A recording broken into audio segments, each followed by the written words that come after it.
स्वागत है आप सब लोगों का। देखिए गाइस, लास्ट जो हमारा लेक्चर था वहां पर हमने बात की थी कार्बोहाइड्रेट्स के बारे में। हम जर्नल साइंस डिस्कस कर रहे थे और उसमें बायोलॉजी जो था वो हमारा फर्स्ट सेक्शन जो था, हमने न्यूट्रिशन वाला टॉपिक पढ़ना स्टार्ट कर दिया था और अलग अलग न्यूट्रिएंट्स यानी कि पोषक तत्वों के बारे में हमने बात की थी कि ये सभी चीजें हम लोग सीखेंगे। और उसमें कार्बोहाइड्रेट्स को पढ़ना हमने स्टार्ट कर दिया था, जिसमें मोनोसेकेराइड्स के बारे में हम पढ़ चुके थे। हमने ग्लूकोज के बारे में पढ़ लिया था, फ्रक्टोज के बारे में हमने पढ़ लिया था, गैलेक्टोज के बारे में हमने पढ़ लिया था।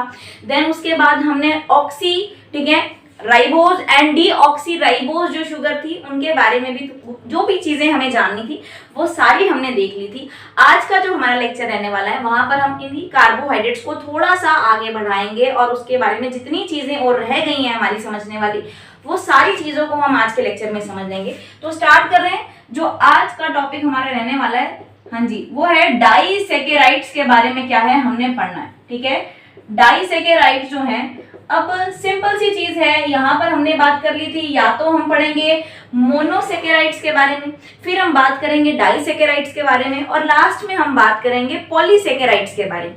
ये बिल्कुल बेसिक सी चीजें हमने देख ली थी। इसी के साथ साथ हमने डिफरेंस भी पढ़ लिया था कि कुछ शुगर्स होती हैं तो कुछ नॉन शुगर्स होती हैं। ठीक है, शर्करा या अशर्करा बोला जाता है, कुछ वाटर में सॉल्युबल यानी कि जल में घुलनशील होती हैं और कुछ ऐसी भी शर्कराएं या अशर्करा जिन्हें हम कहते हैं वो जनरली कैसी होती हैं, जल में अघुलनशील यानी कि वाटर में इनसॉल्युबल होती हैं। तो अगर हम बात करें डाइसेकेराइड्स की, तो डाइसेकेराइड्स को जनरली क्या बोला जाता है, शर्करा ही बोला जाता है, ध्यान रखना है, यानी कि इन्हें शुगर्स ही बोला जाता है। और शुगर्स बोलने के साथ साथ ही एक चीज और इसके बारे में ध्यान रखेंगे कि ये जल में कैसी होती है, घुलनशील होती हैं, जल में घुलनशील हैं या फिर कहें वाटर में ये सॉल्युबल हैं। ये भी क्या करना है, ध्यान रखना है आपको, जल में घुलनशील कहेंगे या फिर वाटर में सॉल्युबल है जो कहेंगे। इसके साथ साथ ही अगला जो पॉइंट आपको क्या करना होगा, यहाँ पर ध्यान रखना होगा, अगर बात करें हम इनके टेस्ट की, ठीक है, कि इनका स्वाद कैसा होता है, टेस्ट कैसा होता है, तो आप लिखेंगे कि ये स्वाद में मीठी होती हैं। ठीक है, हाँ जी, लिखे स्वीट इन टेस्ट। अगर हम इनका टेस्ट देखें तो इनका टेस्ट कैसा होता है, स्वीट होता है। लेकिन उसी के साथ साथ एक चीज और आपको ध्यान रखनी है, बहुत ही इंपॉर्टेंट, जब भी हम बात करेंगे डाइसेकेराइड्स के बारे में। तो देखो, आपने जब मोनोसेकेराइड के बारे में पढ़ा था, मैंने आपको एक चीज बताई थी, जब भी आपके पास क्या लिखा हुआ है, सेकेराइड लिखा हुआ है, ये सेकेराइड क्या है, कार्बोहाइड्रेट की इकाई है।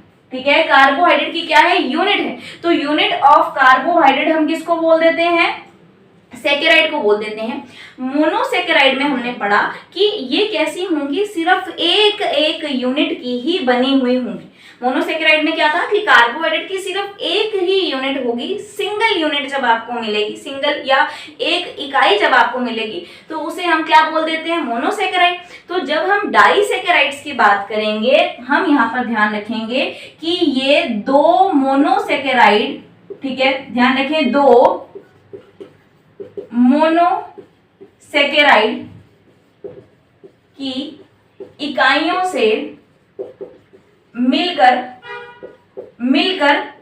बनती है। ठीक है, जब भी हम बात किसकी करेंगे, डाइसेकेराइड्स की, तो हम क्या लिखेंगे कि ये बनती कैसे हैं, दो मोनोसेकेराइड की यूनिट्स जब जुड़ जाती हैं तो उससे क्या बन जाता है, डाइसेकेराइड जो है वो बन जाता है।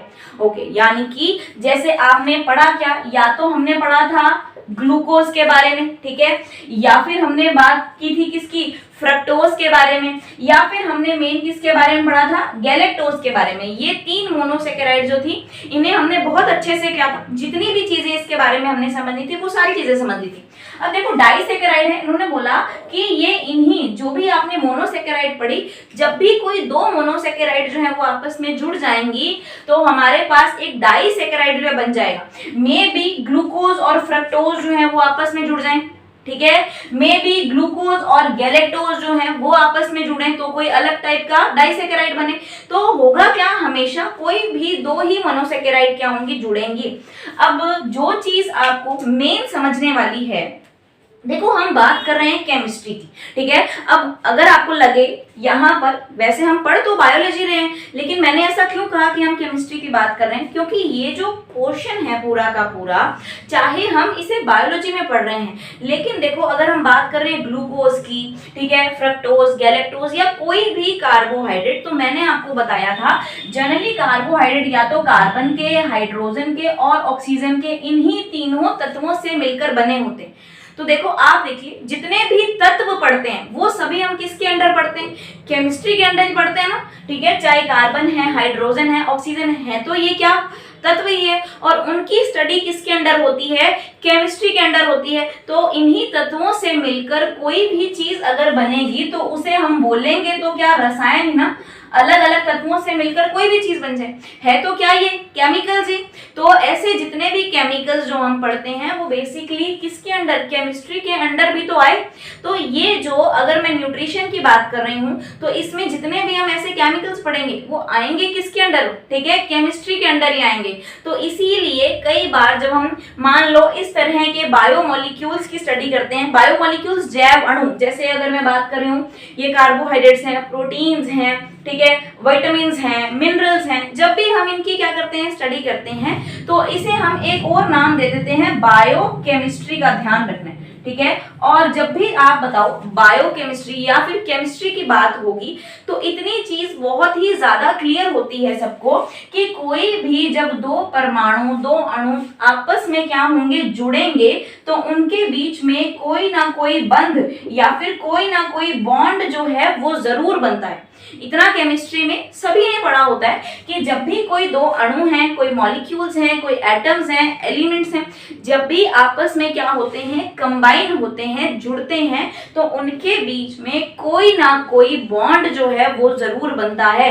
यही चीज हमें यहाँ पर पढ़नी है। चाहे किसी भी टाइप का डाइसेकेराइड है और वो किसी भी मोनोसेकेराइड यानी की इकाइयों से मिलकर बन रहा है, तो जब भी दो मोनोसेकेराइड की इकाइयां जुड़ेंगी, एक ये मोनोसेकेराइड आया कोई भी हमारे पास, प्लस में क्या आया, ये एक दूसरा जो है मोनोसेकेराइड आ गया मान लो, और ये आपस में क्या हो रहे हैं, जुड़कर, ठीक है, डाइसेकेराइड को फॉर्म कर रहे हैं। तो इस बॉन्ड से जो क्या होंगी, आपस में जुड़ेंगी, इसका नाम हो सकता है आपसे क्या किया जाए, पूछ लिया जाए किसी भी एग्जाम में, तो ध्यान रखना है।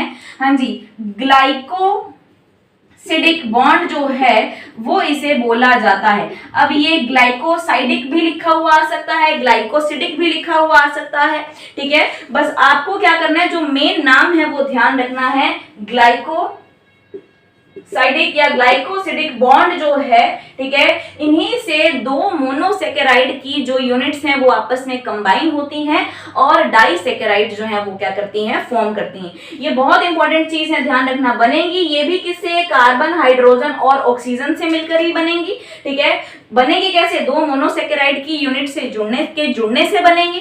अब जो दोनों मोनोसेकेराइड की यूनिट्स हैं वो आपस में जुड़ेंगी कैसे, तो ग्लाइकोसिडिक बंध के द्वारा, ग्लाइकोसाइडिक बॉन्ड के द्वारा जो है वो सारी यूनिट जो है आपस में क्या होंगी, जुड़ेंगी। देन उसके बाद बोलना हमने इन्हें शुगर ही है। जल में अगर या वाटर की बात करें तो ये सॉल्युबल होती है, उसमें इजीली घुल जाती हैं। और अगर हम बात करते हैं इनके टेस्ट की तो इनका स्वाद कैसा होता है, मीठा होता है, स्वीट जो है, स्वीट होती है ये टेस्ट में, ठीक है। तो ये तो सिंपल सा इसका एक डिस्क्रिप्शन। अब हम यहाँ पर बात करेंगे कुछ एग्जाम्पल्स की जो हमें डाइसेकेराइड के क्या है पढ़ने। तो सबसे पहला जो एग्जाम्पल हमारे पास रहेगा डाइसेकेराइड में, हाँ जी, वो होगा बहुत ही इंपॉर्टेंट सुक्रोज। नाम सुना होगा आप लोगों ने शुगर का, सुक्रोज जो है, ठीक है। अब देखो, चाहे मैं आपको जो भी एग्जाम्पल बताऊंगी ना, उस एग्जाम्पल में ये डिस्क्रिप्शन तो क्या रहेगा, मेन ही रहेगा। वो आपको शुगर उसको कहना है, ठीक है, वाटर में सॉल्युबल कहना है, और टेस्ट में उसको स्वीट बोलना है। कार्बन, हाइड्रोजन, ऑक्सीजन से मिलकर बनेगी, दो मोनोसेकेराइड की इकाइयों से मिलकर बनेगी, उसमें भी ग्लाइकोसिडिक बॉन्ड होगा ही होगा।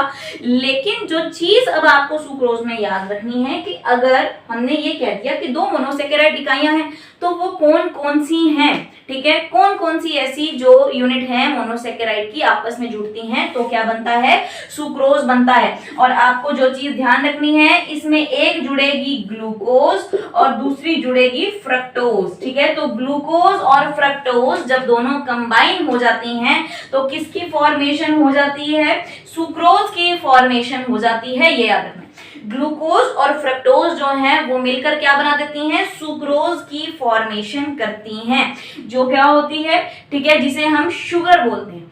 अब एक चीज, सेकेंड चीज जो आपको ध्यान रखनी है वो इनके कुछ कॉमन नेम्स, जैसे आप याद करो हमने ग्लूकोज के लिए बोला था इसे ब्लड शुगर बोल देते हैं, ठीक है, फ्यूल ऑफ सेल, कोशिका का ईंधन कहते हैं, रक्त शर्करा कहते हैं, ये सारी चीजें।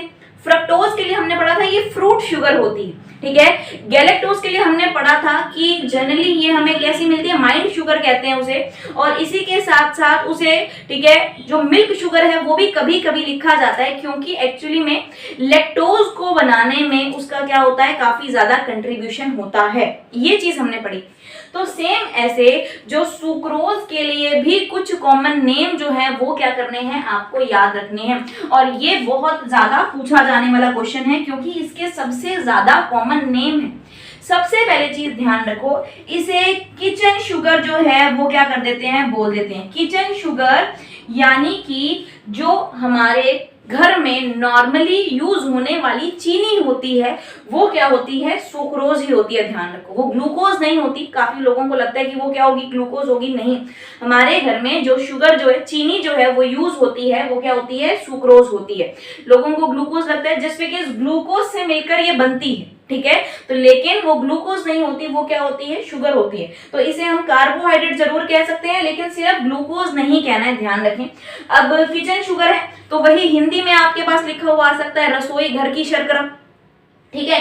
इसी के साथ इसे एक और नाम दिया जाता है टेबल शुगर।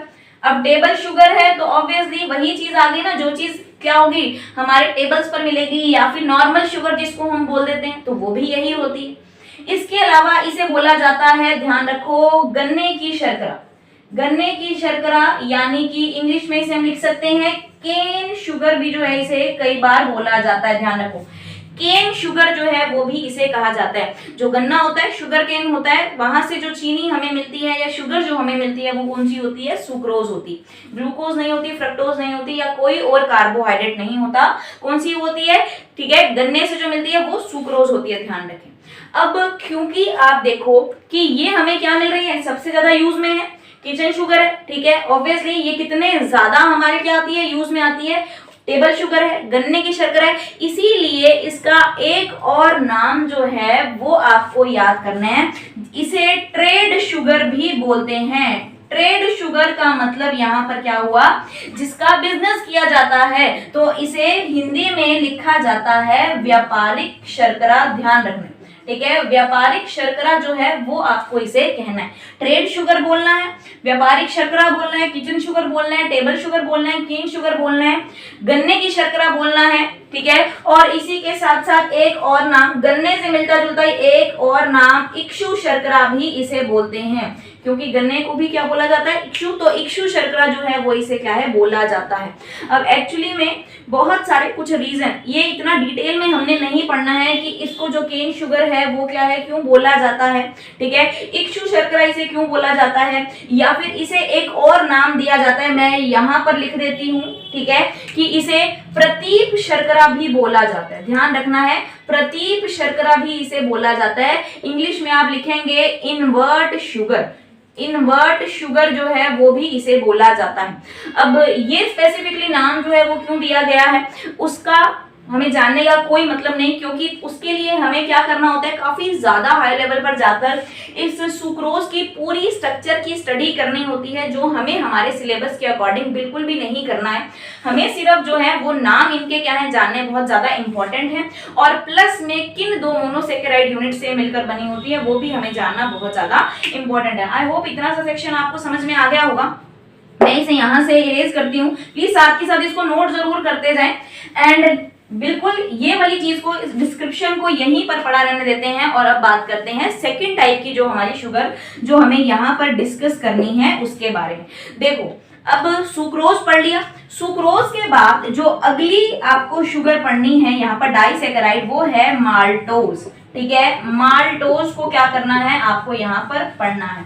अब देखो माल्टोज, ये मैंने आपको पहले बताया था ना कि इसके लिए सफिक्स जो है वो ओज जो है यूज होता है। तो glucose, fructose, galactose, maltose, sucrose. ठीक है, तो वही क्या हो रहा है, पैटर्न हम अभी तक क्या करते जा रहे हैं, फॉलो करते जा रहे हैं। अब माल्टोज, फिर वही बात, same description as it is रहेगा, लेकिन याद क्या करना है कि किन दो मोनोसेकेराइड से मिलकर बनी है। तो आप यहाँ पर ध्यान रखेंगे, ग्लूकोज की जब दो यूनिट मिल जाती हैं आपस में, पहले हमने पढ़ा ग्लूकोज और फ्रक्टोज, लेकिन यहाँ पर हमने पढ़ना है ग्लूकोज और ग्लूकोज ही जब आपस में मिल जाते हैं तो कौन सी शुगर बनती है, माल्टोज बनती है। ग्लूकोज और ग्लूकोज के ही आपस में मिलने से कौन सी शुगर बनती है, माल्टोज जो है वो क्या है, बनती है। ओके, अब क्या करना है, अगली चीज कॉमन नेम जो है कुछ ध्यान रखना है। तो सिर्फ एक चीज ध्यान रख लो, माल्ट, ये जो माल्टोज है ये माल्ट वर्ड से बना है, और इस माल्ट का मतलब क्या होता है, आप कह सकते हैं स्प्राउटेड सीड्स। ठीक है, माल्ट को हम कई बार क्या बोल देते हैं, सीड जो है वो बोल देते हैं। तो इसीलिए इन्हें एक नाम दिया जाता है, दैट इज अंकुरित अनाज, या फिर जो बीज होते हैं अंकुरित अनाज, या फिर क्या, बीजों की शर्करा। जितने भी क्या होते हैं, ठीक है, हाँ जी, सीड्स होते हैं, उनमें हमें कोई भी सीड आप लें तो उनमें कौन सी जो शुगर है वो मिलती है, ध्यान रखना है, माल्टोज जो है वो हमें मिलती है। ठीक है, तो ध्यान रखें, माल्टोज किससे मिलकर बनी, ग्लूकोज और ग्लूकोज से। और कॉमन नेम जो वो आपसे पूछा जाता है, अंकुरित अनाज भी पूछे जा सकते हैं, और जो सीड्स हैं वो भी लिखा हुआ आ सकता है। तो अगर आपसे पूछे कि कौन सी शुगर जो है वो सीड्स में प्रेजेंट होती है, तो ध्यान रखें माल्टोज ही आपको लिखकर आना है। ग्लूकोज, फ्रक्टोज ऐसा कुछ भी लिखा हुआ है आप उसे टिक नहीं करेंगे, ये ध्यान रखें। ओके, तो ये थी हमारी सेकंड नंबर वाली। अब चलते हैं थर्ड नंबर वाली, जो यहाँ पर और लास्ट जो आपको डाइसैकेराइड पढ़ना है उसके बारे में आपको यहाँ पर थोड़ा सा क्या कर देते हैं, समझा देते हैं। ठीक है, तो ध्यान रखो, ग्लूकोज और ग्लूकोज थी, अंकुरित अनाजों की शर्करा बोलना था, या फिर सीड जो होते हैं, बीज जो होते हैं, उनकी शर्करा भी आपको किसको कहना है, माल्टोज को ही बोलना है। थर्ड नंबर पर चलते हैं, यहाँ पर जो आपको अब शुगर पढ़नी है दैट इज लैक्टोज। लैक्टोज जो है वो आपको पढ़ना है। हाँ जी, अब इसमें भी कुछ ज्यादा चीजें जो हैं वो आपको नहीं याद रखनी, ध्यान रखें।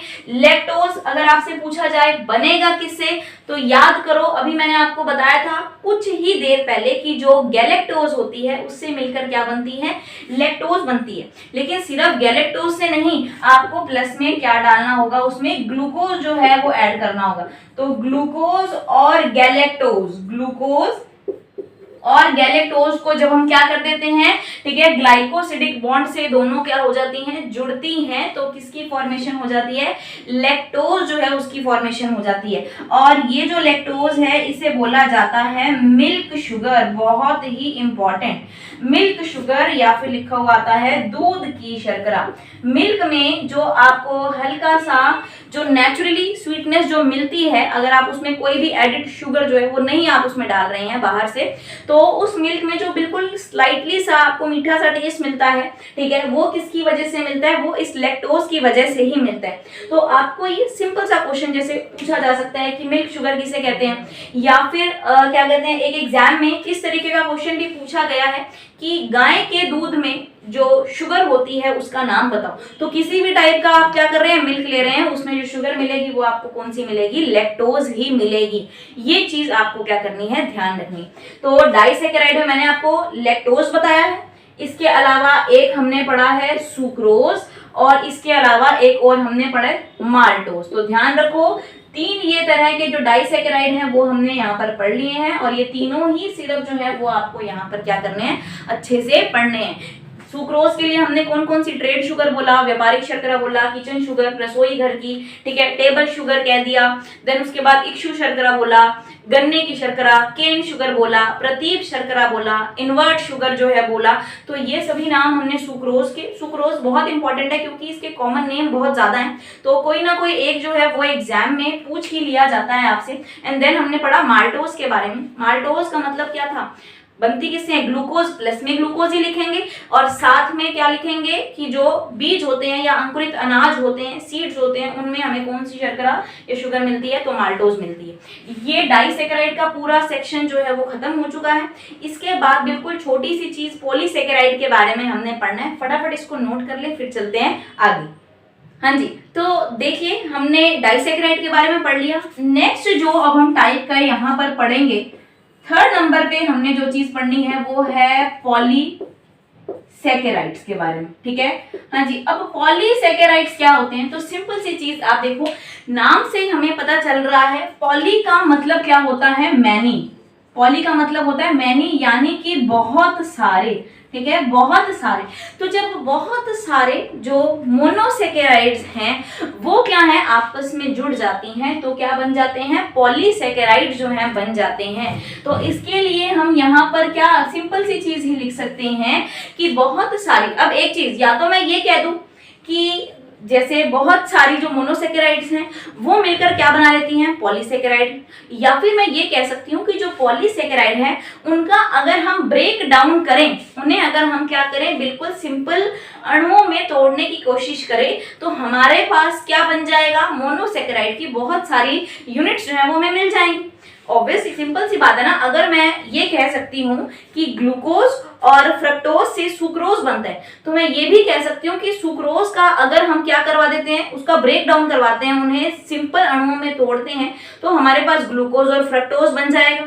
ये भी चीज तो लिखी जा सकती है। तो आप ये भी कह सकते हो कि बहुत सारी मोनोसेकेराइड्स या ओलिगोसेकेराइड्स, मोनोसेकेराइड लिख दो या ओलिगोसेकेराइड भी क्या है, एक तरीके का, ठीक है, कार्बोहाइड्रेट है, लेकिन उसमें स्पेसिफिकली क्या होती है, कुछ 2 से लेकर या 10 तक की जितनी भी यूनिट्स अगर जुड़ जाती हैं आपस में, तो उन्हें हम ओलिगोसेकेराइड कह देते हैं। उनसे ज्यादा जैसे ही वो यूनिट्स जुड़ती हैं तो उन्हें हम पॉलीसेकेराइड कह देते हैं। तो आप यहाँ पर इतना लिख सकते हैं कि इनके जल अपघटन से, या तो हम क्या करवा दें, जल अपघटन करवा दें, यानी कि हम इनका क्या करवाएं, अगर हाइड्रोलिसिस करवाएं तो इनके जल अपघटन से हमें क्या मिलती है, बहुत सी मोनोसेकेराइड जो है, बहुत सी मोनोसेकेराइड जो है वो हमें क्या है, मिल जाती हैं।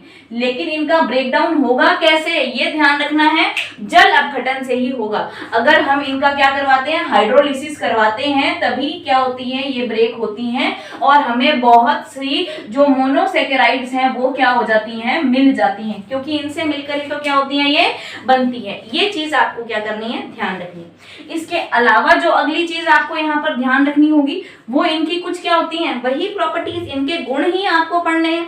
तो जो मोनोसेकेराइड था और जो डाइसेकेराइड था उनसे बिल्कुल अलग इन्हें हम क्या बोल देते हैं, अशर्करा कहते हैं, ध्यान रखो। यानी कि इन्हें हम नॉन शुगर जो है वो बोलते हैं, इन्हें शुगर नहीं कहना, ठीक है। ये क्या होती हैं, अशर्करा होती हैं, नॉन शुगर होती हैं। और अगर बात करें जल में तो ये बिल्कुल भी नहीं घुलती, जल में अघुलनशील होती हैं, ठीक है, इनसॉल्युबल होती हैं। वाटर की अगर हम बात करें तो वाटर में आपको क्या लिखना है, ये इनसॉल्युबल हैं, ओके। क्या है, अशर्करा है, नॉन शुगर है, और इसके साथ साथ ही वाटर में क्या है, इनसॉल्युबल है। हाँ जी, इसके बाद जो अगली चीज ध्यान रखो कि स्वाद में मीठी नहीं होती, ये स्वाद में मीठी नहीं होती, या फिर मैं लिख सकती हूँ स्वादहीन होती हैं। इनका कोई टेस्ट नहीं होता है, कोई भी टेस्ट नहीं होता, ये टेस्टलेस होती हैं, ध्यान रखो। कैसी होती हैं, टेस्टलेस शुगर जो है ये, या फिर नॉन शुगर जिन्हें हमने, या कार्बोहाइड्रेट कहना है सिंपल सी लैंग्वेज में, तो इन्हें आपने कैसा कहना है, ठीक है, स्वादहीन होती हैं, टेस्टलेस होती है। बट यस, अगर मोनोसेकेराइड की बहुत सारी हाइड्रोलिसिस करवाने पर आपको मोनोसेकेराइड मिल रहा है बहुत सारा, तो ऑब्वियसली ये मोनोसेकेराइड से मिलकर ही बनी है।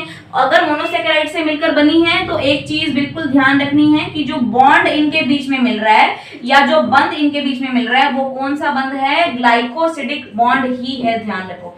कैसा बंध है, ग्लाइकोसिडिक बंध जो है वही है। लेकिन मिलकर बनेंगे किससे, वही कार्बन, हाइड्रोजन और ऑक्सीजन। इनके कंपोजिशन में, इनके संगठन में कोई भी आपको चेंज नहीं मिलेगा, सेम वैसे ही। लेकिन सिर्फ चीज क्या होगी, ये नॉन शुगर होंगी, टेस्टलेस होंगी और जल में क्या होंगी, अघुलनशील होंगी। दो इनके बहुत ही अच्छे से एग्जाम्पल जो है वो आपको याद रखने हैं, ध्यान रखो। सबसे पहला जो एग्जाम्पल मैं आपको यहाँ पर करवाऊंगी वो होगा सेल्यूलोज, ध्यान रखो, सेल्यूलोज। और सेकेंड नंबर पे जो इनका एग्जाम्पल मैं आपको करवाऊंगी वो होगा ग्लाइकोजन। ठीक है, ग्लाइकोजन। हाँ जी, ग्लूकोज की बात नहीं हो रही, गैलेक्टोज की बात नहीं हो रही, क्या किसकी बात हो रही है? ग्लाइकोजन की बात हो रही है, नाम आपने सुना होगा। और अगला हमने लिया सेल्यूलोज। ठीक है, तो ये मिलती वही चीज की आपको ये चीज ध्यान रखनी है, मोस्टली ये जो मोनोसेकेराइड इनमें हमें मिलते हैं, मोस्टली ये जो मोनोसेकेराइड हमें इनमें मिलते हैं ये क्या होते हैं? ग्लूकोज ही होते हैं, ध्यान रखना।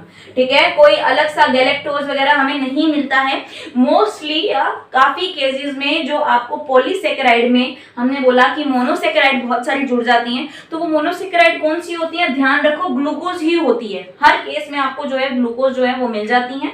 और बहुत सारी जब ग्लूकोज जुड़ जाती है, अलग अलग पैटर्न में जुड़ती हैं, चाहे वो चेन के जैसे जुड़े या फिर उनमें क्रॉस जो है वो बॉन्ड बन जाए, क्रॉस लिंकेज हो, तो लेकिन बनेगा क्या आपके पास? पॉलीसेकेराइड जो है वही क्या होगा? फॉर्म होगा।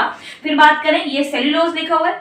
सेल्यूलोज जो है ये हमें कहां पर मिलता है? तो प्लांट की जो सेल वॉल्स होती हैं, प्लांट की जो सेल वॉल्स होती हैं, ठीक है, पादपों की, जिसे हम कोशिका भित्ति कहते हैं, पादपों की कोशिका भित्ति जिसे हम कहते हैं, वहां पर क्या है? हमें ये सेल्यूलोज की क्या होती हैं? वो बनी होती हैं। और ये सेल्यूलोज क्या है? एक, ठीक है, ध्यान रखो, कार्बोहाइड्रेट है, लेकिन कैसे टाइप का? पॉलीसेकेराइड कार्बोहाइड्रेट है।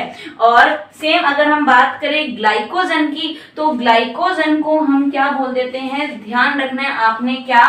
एनिमल स्टार्च बोलना है। क्या बोलना है? एनिमल स्टार्च जो है वो आपको बोलना है। रीजन क्यों बोलना है? ठीक है, ये ग्लाइकोजन भी क्या है? एक पॉलीसेकेराइड है। और साथ में ध्यान रखें, एनिमल स्टार्च इसको बोलते हैं क्योंकि ये चीज आपको याद होगा, ह्यूमंस या फिर अगर हम बात करें जंतुओं की, तो जो भी हम फूड क्या करते हैं, मान लो एक साथ खा लेते हैं, ठीक है, तो एक साथ खाने के बाद जो भी उससे हमें कार्बोहाइड्रेट मिलता है किसी भी टाइप का, अगर आपने सुक्रोज लिए या फिर किसी भी टाइप का, आपको पता है कि वो सिंपल मॉलिक्यूल्स में टूटेगा। आपने अगर सुक्रोज भी ली तो भी वो क्या बनेगा? उससे ग्लूकोज बनेगा, फ्रक्टोज बनेगा। ठीक है, और वही ग्लूकोज जो है वो आप कह सकते हैं लिवर में, यकृत में, लिवर में क्या होता है? आपस में जुड़ता जाता है या इकट्ठा होता जाता है, और वो किसकी फॉर्म में? ग्लाइकोजन की फॉर्म में लिवर में स्टोर होता जाता है। और देन उसके बाद अगर मान लो आपने काफी टाइम से कुछ नहीं खाया, या फिर अगर आपकी एनर्जी पूरी ड्रेन हो चुकी है, या फिर आपको इंस्टेंट एनर्जी की जरूरत है कभी, तो वही ग्लाइकोजन जो है वो धीरे धीरे ब्रेक होने लगता है, किसमें? ग्लूकोज में। और उस ग्लूकोज से ही फिर हमें क्या मिल जाती है? एनर्जी जो है वो मिलती है। तो ये किसकी फॉर्म में? ये स्टार्च। अब देखो, अगर इसको मैं पूछूं कि एनिमल स्टार्च क्यों बोला, तो हम जानते हैं स्टार्च क्या होता है। सिंपल सी अगर लैंग्वेज में मैं आपसे पूछ रही हूँ स्टार्च, तो आपको ये पता है कि स्टार्च भी क्या है? एक तरीके का पॉलीसेकेराइड ही है, जो जनरली हमें किस में मिलता है? प्लांट्स में मिलता है। और प्लांट्स में किसकी फॉर्म में? जो इनका स्टोर फूड होता है, यानी कि जो प्लांट्स होते हैं वो अपने भोजन को क्या करते हैं? संचित करके रखते हैं, अपने फूड को स्टोर करके रखते हैं, किसकी फॉर्म में? स्टार्च की फॉर्म में। ये सिंपल सी चीज है, ध्यान रखो। प्लांट्स जो है वो अपने फूड को जब भी स्टोर करते हैं, ठीक है, या फिर मैं लिख सकती हूँ ये स्टार्च क्या है? ये प्लांट, ठीक है, स्टोर्ड फूड है, ऐसा फूड जिसको क्या किया गया है? संचित करके रखा गया है, वो है। तो सेम हमने भी तो क्या किया है? ग्लाइकोजन को, ठीक है, या फिर ग्लाइकोजन की फॉर्म में ग्लूकोज को क्या करके रखा है? स्टोर करके रखा है, ताकि क्या हो? बाद में कभी जरूरत के टाइम पे, रिक्वायरमेंट के टाइम पर क्या हो? हमें उससे जो एनर्जी है वो मिलती रहे। तो दैट इज वाई इस ग्लाइकोजन को एनिमल स्टार्च जो है वो क्या है? बोला जाता है। तो ये तीन एग्जाम्पल जो है वो क्या रखेंगे? आप याद रखेंगे पॉलीसेकेराइड में। एक होगा सेल्यूलोज। सेल्यूलोज तो है प्लांट सेल वॉल, ठीक है, ये क्या है? एक पॉलीसेकेराइड है, लेकिन आप ये भी कह सकते हो नेचुरली मिलने वाला सबसे ज्यादा जो क्वांटिटी में पॉलीसेकेराइड मिलता है वो क्या है? सेल्यूलोज ही होता है, ध्यान रखो। और इसी के साथ साथ अगर हम बात करते हैं सेल्यूलोज की, तो इसे प्राकृतिक बहुलक भी कई बार बोला जाता है। प्राकृतिक बहुलक, नेचुरल पॉलीमर भी इसको क्या है? बोल देते हैं, ध्यान रखो, क्योंकि ये हमें सीधा नेचर में मिल रहा है, हमें इसे बनाने की जरूरत तो नहीं है। तो ये हमें नेचुरली मिलने वाला क्या है? एक बहुत बड़ा बहुलक है। बहुलक का मतलब पॉलीमर, बहुत सारी छोटी छोटी जो यूनिट्स हैं जो आपस में जुड़कर बहुत बड़े बड़े मैक्रोमोलिक्यूल्स जो हैं बना लेती हैं, बृहद अणु जो बना लेती हैं, उन्हें हम क्या बोल देते हैं? पॉलीमर बोल देते हैं। तो नेचुरली मिलने वाला ये क्या है, एक पॉलीमर है, या फिर सबसे ज्यादा क्वांटिटी में नेचुरली मिलने वाला क्या है, पॉलीमर सेल्यूलोज आपको बोलना है। ठीक है, कहाँ जो प्लांट की सेल वॉल होती हैं वो सेल्यूलोज से बनी होती हैं, ध्यान रखो। फिर उसके बाद अगर बात करूं स्टार्च, तो स्टार्च को भी आप क्या कह सकते हो, एक पॉलीसेकेराइड बिल्कुल मान सकते हो। जो प्लांट्स होते हैं उनका जो संचित भोजन होता है, जो उनका फूड होता है, जिन्हें वो स्टोर करके रखते हैं, वो स्टार्च की फॉर्म में ही होता है। ओके, ये भी एक पॉलीसेकेराइड है। और अगर मैं बात करूं एक और एग्जांपल की, तो उसमें हमने क्या पढ़ लिया, ग्लाइकोजन। ग्लाइकोजन को क्या बोलना है, एनिमल स्टार्च बोलना है। और क्यों बोलना है, क्योंकि ये जंतुओं का संचित भोजन है। ये क्या है, जंतुओं का संचित भोजन है, स्टोर किया हुआ जो फूड है, जिसे हम बहुत सारी ग्लूकोज, ठीक है, अगर आप ले रहे हैं और उसके बाद उसे स्टोर करते जा रहे हैं, तो लीवर में ये ग्लाइकोजन की फॉर्म में जुड़ जुड़ कर क्या होती है, स्टोर होती जाती। ठीक है, इसके अलावा ना आप सेल्यूलोज तो लिख ही रहे हैं, सेल्यूलोज के साथ ही मैं यहाँ पर एक और जो है वो वर्ड आपको यूज करवाना चाहूंगी, दैट इज काइटिन। आपने नाम सुना होगा, काइटिन का जो नाम सुना होगा। अब ये काइटिन जो है ना, वो भी क्या है, एक पॉलीसेकेराइड है, लेकिन इसमें फर्क ये है, सेल्यूलोज जो है वो प्लांट्स की सेल वॉल जो है उनसे सेल्यूलोज बनता है, लेकिन जब भी हम बात करते हैं किसकी, कवक की, यानी कि फंगस, फंजाई जिसको हम बोलते हैं, तो कवकों की जितनी सेल वॉल होती है, कोशिका भित्ति होती है, वो किसकी बनी होती है, काइटिन की बनी होती है। तो ये दोनों ही, अब कवक है या प्लांट है, दोनों की जो कोशिका भित्ति है, सेल वॉल है, वो या तो सेल्यूलोज और किसकी बनी होती है, ठीक है, रिस्पेक्टिवली बात करें तो काइटिन की बनी होती है। ये दोनों ही क्या है, पॉलीसेकेराइड है। ग्लाइकोजन को ध्यान रखें, स्टार्च को क्या करें, ध्यान रखें। अब क्योंकि आपको देखिए कि इन्हें नॉन शुगर्स बोलना है, इन्हें हम यूज नहीं कर सकते हैं खाने में, सिंपल सी चीज है। ठीक है, फिर अगर हम बात करें टेस्टलेस, तो कोई भी टेस्ट नहीं होता, ठीक है, ना ही सेलुलोज का, ना ही काइटिन का। एंड देन उसके बाद अगर हम बात करें वाटर में, तो ये वाटर में क्या होती है, इनसॉल्युबल। सिंपल सी बात है, क्या ऐसा होता है कि मान लो बारिश हुई, ठीक है, बहुत ज्यादा हैवी रेन हुई, तो जो प्लांट की सेल वॉल है, ओके, वो क्या हो जाए, सॉल्युबल हो तो घुल जाए या फिर बह जाए पानी में, तो ऐसा बिल्कुल भी नहीं होता ना। तो ऑब्वियसली ये वाटर में क्या होती हैं, इनसॉल्युबल होती हैं, ये एज इट इज पड़ी रहती हैं, किसी टाइप की कोई रिएक्शन नहीं होती है। तो ये सिंपल सी चीज को क्या करना, ध्यान में रखना। आई होप मोनोसेकेराइड वाला, डाइसेकेराइड वाला और पॉलीसेकेराइड वाला तीनों टॉपिक आप लोगों को अच्छे समझ में आ गए होंगे, और इतना पढ़ना आप लोगों के लिए बिल्कुल सफिशिएंट है, चाहे आप किसी भी टाइप का एग्जाम जो है वो उसके लिए प्रिपेयर कर रहे हैं। ठीक है, तो अगला जो हमारा लेक्चर अब रहेगा इसी बायोलॉजी में, वहां पर हम एक नया जो क्या है, आप कह सकते हैं बायोमोलिक्यूल, या फिर एक नया पोषक तत्व, एक नया न्यूट्रिएंट जो है वो स्टडी करेंगे, प्रोटीन्स के बारे में। तो जल्दी मिलेंगे आप लोगों से एक नए लेक्चर के साथ। Till then, good bye.